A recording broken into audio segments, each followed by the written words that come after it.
ఏటి మీ అమ్మాయిని హాస్టల్లో చదివిస్తున్నావా? నీ బతుకు బస్ స్టాండేరా. ఓర్ చుక్కారాజు, ఏటి ఊరెళ్తాన్నావు? ఎక్కడికి వెళ్ళావు? ఏంటి అమ్మాయిని విశాఖపట్నం హాస్టల్లో జాయిన్ చేయడానికి తీసుకెళ్ళావా? ఏటి చోడవరం సరిపోలేదేటి? వారు నీకు మందు చుక్క, నాకు ఇదిగో ఈ ఆవకాయ మొక్క. మాస్టారు, మీకు అమ్మాయి ఉంది కదా? నాకు అర్థమైపోయింది. ఏంటి మందు ముందు పెట్టుకుని సెల్లుకు తెగపని చెప్తా ఉన్నారు? చెప్తాను సార్. మా అమ్మాయికి 2 సంబంధాలు వచ్చాయండి. ఎందుకు వాళ్ళకి నచ్చలేదు. ఈ రోజు ఒక మంచి సంబంధం వచ్చిందండి. వాళ్ళకి అమ్మాయి నచ్చిందన్నారు. అయితే పెళ్లికి 3 నెలలు టైం ఉంది కదా, మా అమ్మాయిని చదివించొచ్చా అన్నాను. ఎక్కడ చదివిస్తారని వాళ్ళు అడిగారు. ఇన్నాళ్ళు హాస్టల్లోనే ఉండి చదువుకుంది కదా, ఇప్పుడు కూడా హాస్టల్లోనే ఉండి చదువుతుంది అన్నాను. మీ అమ్మాయి హాస్టల్లో ఉండి చదువుతుందని మాకెందుకు చెప్పలేదు? మీరు వద్దు, మీ పెళ్లి సంబంధం వద్దని వెళ్ళిపోయారండి. మా అమ్మాయి చేసిన తప్పేంటండి? హాస్టల్లో ఉన్నంత మాత్రాన వాళ్ళు చెడిపోయినట్టేనా? ఆడపిల్లల గురించి ఇంత నీచంగా మాట్లాడిన వాళ్ళు ఎవరు బాగుపడరండి. నాన్నగారు. అమ్మా నీతు. చెప్పండి నాన్నగారు. ఎక్కడున్నావు అమ్మా? ఇప్పుడే ఆఫీస్ నుంచి వస్తున్నాను. అమ్మకి బాలేదు, నువ్వు వెంటనే బయలుదేరమ్మా. ఏమైంది నాన్నగారు? అమ్మకి బాలేదంటే అవన్నీ ఎందుకమ్మా? వెంటనే బయలుదేరు. అమ్మకు బాలేదని చెప్పి ఈ పెళ్లి చూపులు ఏర్పాటు చేయడం అవసరమా నాన్న? మందుగొట్టి మీ నాన్న ఇలా మాట్లాడుతున్నాడు అనుకోవద్దమ్మా. వయసు వచ్చిన ఆడపిల్లకి పెళ్లి చేసి అత్తారింటికి పంపించేటప్పుడు కళ్ళ వెంట నీళ్లొచ్చినా మళ్లీ తిరిగి వస్తుందన్న నమ్మకం ఉండేదమ్మా. అదే చదువు కోసం బయటికి వెళ్ళిన అమ్మాయి ఇంటికి తిరిగి వస్తుందో లేదో, కనీసం తల్లిదండ్రులు గుర్తుంచుకుంటుందో లేదో అని భయమేస్తుందమ్మా. నన్నే అనుమానిస్తున్నారా నాన్న? అర్థం చేసుకోమంటున్నాను. నా క్యారెక్టర్ ఏంటో మీకు తెలీదా? నువ్వు ఉండేది హాస్టల్లో. అమ్మాయిలంతా లాడ్జ్ లో ఉన్నట్టమ్మా. నన్ను నమ్మవా నాన్న? నిన్ను చేసుకునేవాడు నమ్మడమ్మా. ఇప్పుడున్న అమ్మాయిల పరిస్థితి వేరు.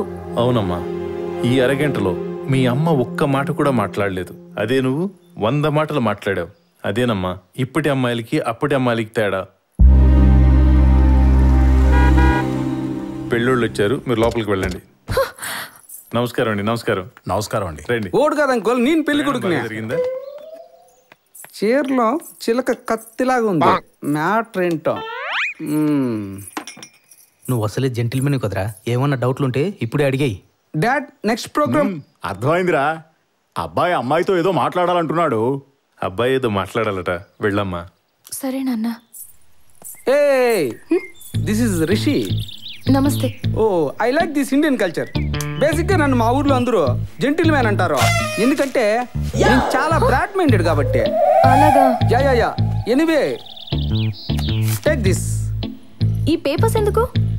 రేపు పెళ్ళయ్యాక నువ్వు నేను హ్యాపీగా కాపురం చేయాలంటే పెళ్లి కాకముందు నువ్వెంతమంత కమిట్ అయ్యావు, నేనెంతమంత కమిట్ అయ్యాను పేపర్ మీద రాసుకుంటే ఒక క్లారిటీ ఉంటుంది. ఆమె రైట్? నువ్వు జెంటిల్ మ్యాన్వి కాదురా, మెంటల్ మ్యాన్వి. నోరు మూసుకుని పో. పత్తి పండులా మాట్లాడుకో. ఇప్పుడు ట్రెండ్కి 20 వచ్చిన ఇన్నోసెంట్ ఏంది? ఆడదాన్ని నేను తలుచుకో మాట్లాడేవాడు అమ్మ నాన్నకి పుట్టినవాడు కాదు, అడ్డమైన వెదలకి పుట్టినవాడు. పోరా. ఆ డౌట్ లో కింద ఉన్న మా అమ్మ నాయన్ని అడుగు. నువ్వు నచ్చలప్పా. ఆ మాట నువ్వు కాదురా, నా కూతురు అనాలి. తనకు ధైర్యం ఉంటే నిన్ను తన్నాలి. ఆఫ్టర్ ఆల్ నువ్వు ఆడపిల్ల తండ్రివే. అందుకేరా నువ్వు ఇంకా నిలబడి మాట్లాడుతున్నావు. బేవకూఫ్. Mind your language. పోరా. పోతాము. ఇది మా ఫ్యామిలీ కొత్త ఏంది? నోరు మూసుకుని పోరా. అల్లో వనదేరావు మ్యారేజ్ బ్యూరోసా? సారీరా. పురిట్లో ఆడపిల్లని తెలిసి చంపే తల్లిదండ్రుల కన్నా వయసు వచ్చిన ఆడపిల్లను అనుమానించే తల్లిదండ్రులే రాక్షసులమ్మా. ఇంకెప్పుడు అబద్ధం చెప్పి నిన్ను పిలిపించదు. నువ్వు ఓకే అన్నప్పుడు నీకు నచ్చిన వాడితో పెళ్లి జరిపిస్తాను. సరేనమ్మా? థ్యాంక్ యూ నాన్న.